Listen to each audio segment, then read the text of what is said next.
जीवन से मैंने कुछ चीजें निकाला है, उसके बारे में मैं बताऊंगा। और मैं बताऊंगा कि क्यों मोहम्मद साहब से एक मुसलमान बेइंतहा प्यार करता है। और मैं ये भी बताऊंगा कि मोहम्मद साहब त्याग के प्रतीक थे, ईमानदारी के प्रतीक थे। क्षमा कोई उनसे सीखे कि क्षमा कैसे दिया जाता है। और मोहम्मद साहब दया, करुणा और बोला जाए तो इन सारे चीजों के प्रतीक थे। और उन्होंने जीवन जीना सिखाया कि किस तरह से जीवन को जिया जाता है। शुरुआती दिनों में अरब में, अब तो इस्लाम पूरे विश्व में फैला है। अरब का जो सिविलाइजेशन है वह मोहम्मद साहब से शुरू होता है। आप बताइए, मोहम्मद साहब के पहले आप एक भी नाम बता पाएंगे अरब देश के लोगों का? नहीं बता पाएंगे। मोहम्मद साहब ने जो जिक्र किया उसके आधार पर हम बता सकते हैं इस्माइल अलैहिस्सलाम, इब्राहिम अलैहिस्सलाम, ईसा अलैहिस्सलाम और तमाम चीजें हम बता सकते हैं। तो आइए जानते हैं कि मोहम्मद साहब त्याग में क्या किया था। वो कई दिनों तक भूखे रहे थे, और वो तो छोड़िए, सब भूखा रहना आम बात है। हम लोग भगवान राम को कहते हैं कि वो अपना राज्य छोड़ के, राजा का एक पद छोड़ के वो वनवास चले गए। कितने बड़े त्यागी थे। बुद्ध को कहते हैं कि वो राजा के बेटे होके सन्यास लिए, वह कितने बड़े त्यागी थे। महावीर को कहते हैं राजा का बेटा होके जंगल चले गए, वो कितने बड़े त्यागी थे। और मोहम्मद साहब का त्याग सुनेंगे। कुरैश के लोगों ने बुलाया और बोला, आप चाहते क्या हो? आप पैसा चाहते हो तो पूरा का पूरा धन इतना दे दिया जाएगा कि वो धन बहुत ज्यादा होगा।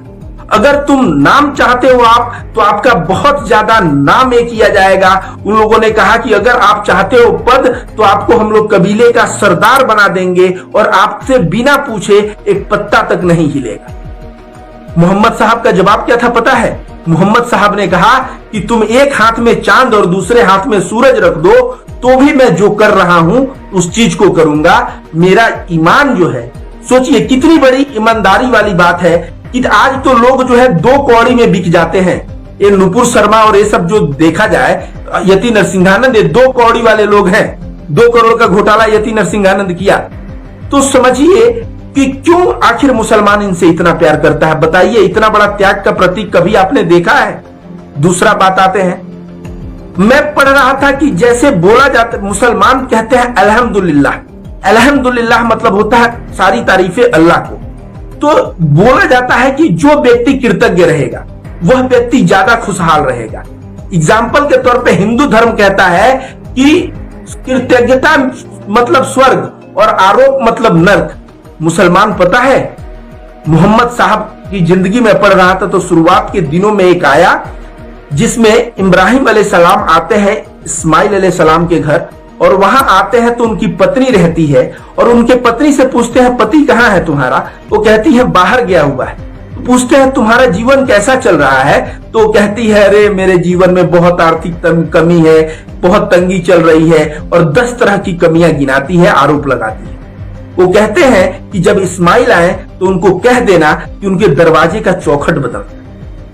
वो आए इस्माइल तो ये औरत जैसे बताई, वो बोले वो मेरे पिता आए थे और मुझे बोल के गए हैं कि डिवोर्स के लिए इस्माइल अलैहिस्सलाम डिवोर्स दे दिए। दूसरी शादी जब किए तो फिर इब्राहिम आए मक्का इस्माइल जी के घर, और इब्राहिम अलैहिस्सलाम आके पूछते हैं उनकी पत्नी से, नई पत्नी से, तुम कैसी हो? तो अच्छे, तुम्हारा जीवन कैसा चल रहा है? तो कह रही है कि अल्हम्दुलिल्लाह जीवन बहुत अच्छा चल रहा है, अल्हम्दुलिल्लाह मेरे पति अच्छे, अल्हम्दुलिल्लाह मेरे ये अच्छे हैं। तो कहते हैं कि अगर इस्लाम आए तो उनको बोल देना कि वो दरवाजे का चौखट रखे। इसका मतलब समझिए, हिंदू धर्म में हम लोग भी कहते हैं कृतज्ञता का बहुत बड़ा महत्व है, धन्यवाद का बहुत बड़ा महत्व है। सोचिए, जीवन जीने का खुशहाल तरीका अल्हम्दुलिल्लाह में है। और यह तरीका कौन बताया? यह तरीका कौन बताया? यह तरीका मोहम्मद सल्लल्लाहु अलैहि वसल्लम बताए। आपको यह भी बता दें कि हिंदू धर्म में हमारे आश्रम में एक सन्यासी, जो आश्रम हिंदू धर्म का होता था, उसमें शिक्षा दे रहे थे। तो एक छात्र दौड़े दौड़े शिष्य आता है और कहता है गुरुजी एक अच्छा खबर है, दक्षिणा में गाय मिली है, अब हम लोगों को दूध पीने को मिलेगा। तो गुरुजी खड़े हो जाते हैं और बोलते हैं ईश्वर का लाख लाख शुक्र है, हमें अब दूध पीने को मिलेगा। 4 दिन बाद वह शिष्य दौड़े दौड़े आता है और गुरुजी बाकी शिष्यों को पढ़ा रहे होते हैं और कहते हैं जो व्यक्ति गाय दिया था वह वापस लेके चला गया। गुरु बोलते हैं ईश्वर का लाख लाख धन्यवाद, आज से हम लोगों को गोबर साफ करना नहीं पड़ेगा। तो देखिए, जब हम धन्यवाद देते हैं, जब हम अल्लाह के कृपा या ईश्वर के कृपा से बोलते हैं या सारी तारीफें ईश्वर को देते हैं, तो हम कृतज्ञ होते हैं। अगर वही सन्यासी गाय जब मिलता तो कहता आज से गोबर साफ करने की नौबत आ गई है, ईश्वर कैसा है, हम लोग शांति से जीवन जी रहे थे, कल से गोबर साफ करो ना। और 4 दिन बाद गाय को कोई छीन लेता और लेके चला जाता तो ये कहते यार कैसा ईश्वर है, ये 4 दिन दूध पीने को क्या मिला, इससे देखा नहीं गया, गाय लेके चला गया। तो अंतर क्या है? जब धन्यवाद बोलते हैं, हम ईश्वर की कृपा से बोलते हैं, जब हम अल्हम्दुलिल्लाह बोलते हैं, तो कहीं ना कहीं हम एक संतुष्टि और एक स्वर्ग में जीवन बिताते हैं। हिंदू धर्म के अनुसार hell and heaven are the state of being, स्वर्ग और नरक हमारी जो है ना मानसिक अवस्था है। और मानसिक अवस्था जब आप धन्यवाद बोलेंगे, जब ईश्वर की कृपा से बोलेंगे, अल्हम्दुलिल्लाह बोलेंगे, तो बिल्कुल आप, तो बताइए इतना अच्छा जो आज के साइकोलॉजिस्ट कह रहे हैं कि सुबह उठ के 4 चीजों को धन्यवाद दीजिए, धन्यवाद से अपना जीवन की शुरुआत करिए। यह बात मोहम्मद साहब आज से 1400 वर्ष पहले कह के चले गए थे। तो आप लोगों को मैं क्या बताया, यह त्याग के प्रतीक थे। इन्होंने जीवन जीने का तरीका सिखाया। और मैं बताता हूं क्षमा। याद रखिए, ये जब मक्का जाते हैं और वो भी बहुत बड़े आर्मी को लेके जाते हैं मक्का, और जब जाते हैं तो कुरैश के लोगों को तो डर हो जाता है कि क्योंकि कुरैश के लोग मोहम्मद साहब के जो है परिवार के लोगों को मारे रहते हैं और इनके फॉलोअर्स को मारे रहते हैं, तो उनको डर रहता है कि इतने आर्मी में आया, अब तो हम लोग गए। तो मोहम्मद साहब ने क्या कहा पता है? कहा बताओ कुरैश के लोगों, आज मैं तुम्हारे साथ कैसा व्यवहार करूंगा। मक्का के लोगों से जब ये बात कहा तो मक्का के लोग, कोई कह रहा है कि आप मार देंगे, कोई कह रहा है आप दिल बड़े हैं आप छोड़ देंगे। मोहम्मद साहब ने कहा कि तुम सभी के सभी फ्री हो जिंदगी जीने के लिए। इससे बड़ा क्षमा क्या होता है? आज जो है अगर हमारे पास पद नहीं है और हम बोले हम क्षमा करते हैं, तो हम क्षमा करने के औकात में नहीं है। जिस व्यक्ति के पास आर्मी, जिस व्यक्ति के पास पावर, जिस व्यक्ति के पास फॉलोअर्स ही फॉलोअर्स थे, वो मोहम्मद सल्लल्लाहु अलैहि वसल्लम ने क्या किया? सबको जो है माफ कर दिया। दूसरा नंबर चीज, सैनिकों को जब गिरफ्तार किया गया था, पूरी रात ये सोए नहीं थे। जब इनसे पूछा गया कि आप सोए क्यों नहीं, ऐसे रात को बेचैनी में टहल क्यों रहे, तो इन्होंने कहा मैं कैसे सो जाऊं जब उन लोगों को, उन भाइयों का जो हाथ जो है बांधा हुआ है, मैं कैसे सो जाऊं उनको इस कष्ट में देख के। तो कोई क्षमा जो है मोहम्मद साहब से सीखे। इसके बाद मैं बताता हूं, आइए बात करते हैं प्यार की बातें। वो जो है आज तक डेल कार्नेगी आज सिखाता है कि कोई बात करे तो उसकी आंखों में देखो, कोई बात करे तो थोड़ा सर झुका के और उसकी तरफ देखते रहो और ऐसे करते रहो ताकि उसको लगे कि हाँ सुन रहे हो, उसको सम्मान दे रहे हो। मोहम्मद साहब अपने जीवन काल में आज तक ऐसी घटना नहीं हुई कि कोई सामने से व्यक्ति कह रहा हो और वहां से अटेंशन हटा के एक किसी दूसरे से बात करने लगे हो और उसको बोले हो बोलो। गरीब हो चाहे अमीर हो, राजा हो चाहे रंक हो, जब वह बोलता था तो मोहम्मद साहब बहुत ही ध्यान से उसकी बातों को सुनते थे।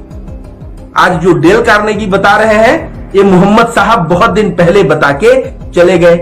पूरे जीवन इनकी जो वॉइस है, यह बहुत ही विनम्र स्वभाव और विनम्र आवाज के व्यक्ति थे, बहुत ही विनम्रता पूर्वक बात करते थे। हम लोग बात करते हैं सम्मान की कि भाई सम्मान दो, पैर छूते हैं सम्मान दो, हम लोग सम्मान की बात करते हैं। पता है सम्मान देने से हिंदू लोग मानते हैं यहाँ आज्ञा चक्र होता है और आज्ञा चक्र जो है अच्छा रहेगा, इसलिए हम लोग कहीं भी देखेंगे कोई भी मंदिर तो ऐसे ऐसे हम लोग करने लगते हैं। इस्लाम में क्या है? इस्लाम में लोग अपने बच्चों को आप कह के बात करते हैं, ये भी तो एक सम्मान का एटीट्यूड है। उसके बाद आप ऐसे कह देंगे जीसस क्राइस्ट, ईसाई कह देंगे, लेकिन जब भी एक मुसलमान नाम लेगा ईसा मसीह का तो क्या कहेगा?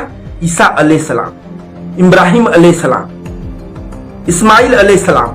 ये अलैहिस्सलाम क्या है? ये जो सम्मान दे रहा है, इससे सम्मान से मुसलमानों के चेहरे पे जो नूर मतलब जो चमक रहेगा वो जो है जबरदस्त चमक रहेगा। तो दोस्तों मैंने मोहम्मद साहब के ऊपर जो किताबें स्टडी किया, पिछले 3 दिनों में मैंने लगभग 3 किताबें पढ़ा और इसके पश्चात मैंने सोचा है मोहम्मद साहब के ऊपर एक ज्ञान यज्ञ करने को। ज्ञान यज्ञ मतलब क्या होता है कि उनकी लाइफ स्टोरी का हो सकता है, तो जो अच्छी चीजें हैं उसका 10 मिनट का मैं एक वीडियो बनाऊं और आप लोगों के बीच वो वीडियो को दूंगा, और तब वह आप वीडियो को सुनिए और वीडियो को सुन के ज्यादा से ज्यादा लोगों के साथ आप शेयर करिए ताकि लोगों को पता चले। अब आप कहेंगे कि भाई मोहम्मद साहब के ऊपर तो बहुत सारे वीडियो हैं, मोहम्मद साहब के ऊपर तो बहुत सारी किताबें हैं। मैं मोहम्मद साहब सनातन धर्म के दृष्टि में उसका टाइटल होगा कि हिंदू धर्म, एक हिंदू बंदा मोहम्मद साहब की जिंदगी देखे तो कैसे जो है वशिष्ठ ऋषि या विश्वामित्र ऋषि, जो हमारे उच्च अव्वल दर्जे के जो सन्यासी थे, उन सन्यासियों से इनका जीवन कैसे मैच कर रहा है। आप सभी को बता दे, इन्होंने कहा कि जब सोचिए, ऐसा एक जगह मैं पढ़ रहा था, उसमें लिखा है कि पानी था और एक बंदे को प्यास लगा तो वो दूसरे बंदे को दे दिया कि पहले तुम पी के मुझे दो। फिर वो बंदा प्यासा है लेकिन वो और प्यासे को दे दिया कि तुम पी के मुझको दो।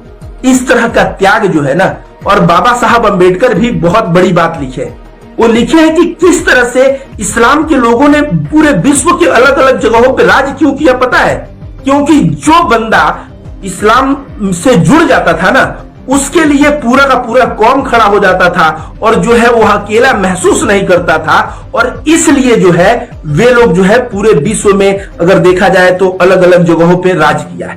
बाबा साहब अंबेडकर ये भी कहते हैं कि हिंदू धर्म में ब्राह्मण बोलेगा क्षत्रिय नीचे है, तो क्षत्रिय और ब्राह्मण की लड़ाई सदा से है। क्षत्रिय बोलेगा कि वैश्य नीचे है, एक तो झगड़े हुए हैं। क्षत्रिय कहता है कि ब्राह्मण हमको देखते हाथ उठाए, और ब्राह्मण कहता है क्षत्रिय देखते हाथ उठाए। तो हिंदू धर्म में चारों वर्णों में लड़ाई थी, तो उसमें अगर एक कोई दलित है तो उसको लगता था कि मैं हिंदू हूं ही नहीं। तो मैं यही बताने का प्रयास कर रहा हूं, मैं जब पढ़ना शुरू किया तो जो औरतों का अरब में स्थिति थी वो बहुत ही बुरी स्थिति थी। अरब में औरतों, लोग जो है कई शादियां कर लेते थे, लोग अपने सौतेली मां से शादियां कर लेते थे। अलग अरब का मैं कहता हूं कोई सभ्यता ही नहीं था, सभ्यता देने वाले मोहम्मद साहब हैं। वहां पे जो औरतों को रिस्पेक्ट, मैं एक कहानी पढ़ रहा था, मेरे आंख में आंसू आ गया जब पढ़ रहा था। वो बंदा जब कहता है कि इस्लाम अच्छा धर्म है, तो औरत कहती है कि क्या है, तो कहता है कि इसमें है कि पड़ोसी की मदद करो और सबसे प्रेम करो, सबका सम्मान दो, किसी का हक मत मारो। इस तरह की जब बात वो औरत सुनती है तो औरत रोते हुए कहती है, वो कहती है कि मेरे पिता की मैं तीसरी पुत्री हूं और पिता ने मुझे जिंदा क्यों छोड़ा? पिता ने मुझे जिंदा सिर्फ इसलिए छोड़ा क्योंकि जो मेरी पहली बेटी को अपने गाड़ के चले आए थे, दूसरी बेटी को जब वो गाड़ने गए थे तो बेटी उनकी उंगली नहीं छोड़ रही थी, और उंगली कब छूटा? जब वो बेटी मर गई तो उंगली छूटा। तो तीसरी बेटी को जब वो गए बरी करने के लिए तो उनके दिल में वह बात याद आया अपनी सेकेंड बेटी वाला, और इसको जिंदा छोड़। तो कहती है कि मैं जो है इस वजह से जिंदा। लेकिन मोहम्मद साहब के आने के बाद वहां की सभी औरतें, सभी लड़कियां वो जिंदा भी थी और उनको एक अव्वल दर्जे का सम्मान भी था। ठीक है, तो एक भाई कह रहे हैं एक्सेप्ट माय रिक्वेस्ट। तो आप लोगों का कोई सवाल हो तो सवाल कर सकते हैं, बहुत सारे लोग। चलिए मैं ऐड कर रहा हूं आपको, कोई बात हो तो आप तो है, सवाल हो तो पूछिएगा। एडिंग हो रहा है, मुझे लाइव में ले लीजिए। कमेंट पढ़ लेता हूं। लव यू ब्रदर, हिंदू मुस्लिम भाई भाई। एक भाई ने लिखा सनातन और इस्लाम एक ही है और उनका ईश्वर भी एक है, ऐसे करके लिखा है। तो अलग अलग कमेंट आ रहे हैं दोस्तों। भाई साहब को मैं ऐड किया हूं बट ऐड नहीं हो पा रहे हैं अनफॉर्चुनेटली। तो दोस्तों यही सब बातें लेके मैं आप लोगों के बीच आया था। वीडियो को मैं कहूंगा कि मैं 10-10 मिनट का एक श्रृंखला तैयार करने वाला हूं मोहम्मद साहब के जिंदगी के ऊपर, वो भी कैसे सनातन धर्म के दृष्टिकोण में मोहम्मद साहब।